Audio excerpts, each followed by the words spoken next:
ડાયાબિટીસમાં ભાત ખાવાની ક્રેવિંગ સંતોષવા માટે કોદરી ઉત્તમ કહેવાય છે, જે એક પ્રકારનું આવું સફેદ મિલેટ્સ છે. આજે કોદરીની ઈડલી બનાવીએ, જેના માટે 1 કપ કોદરીને મિક્સરના જારમાં લઈ અને કરકરી પીસી લેવાની. એ પછી પીસેલી કોદરીમાં 1/4 કપ રવો ઉમેરી સાથે 1/8 કપ ખાટું દહીં અને 1 કપ પાણી ઉમેરી ઈડલી માટેનું મિશ્રણ મિક્સ કરી દેવાનું. આ મિશ્રણને 20 મિનિટ માટે રેસ્ટ આપ્યા પછી પલળેલા કોદરીના મિશ્રણમાં પસંદગીના સમારેલા વેજીટેબલ્સ ઉમેરવાના.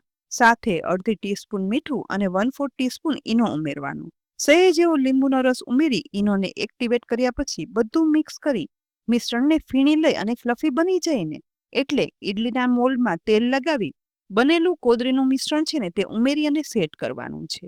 મોલ્ડને સ્ટીમરમાં સેટ કરી ગેસની મીડિયમ ફ્લેમ પર 15 મિનિટ સ્ટીમ કર્યા પછી પ્લેટને સ્ટીમરમાંથી બહાર કાઢતા જુઓ, ફૂલેલી વેજીટેબલ કોદરીની ઈડલી બની અને તૈયાર છે. બનેલી કોદરીની વેજીટેબલ ઈડલીને અનમોલ્ડ કરી ગરમા ગરમ ટેસ્ટી આ ઈડલી ચટણી સાથે, સોસ સાથે કે પછી સંભાર સાથે મન ભરી અને ખાવો ને તો ભાતની ક્રેવિંગ પણ નહીં થાય અને મજા પણ આવી જશે. સાથે એકદમ સોફ્ટ.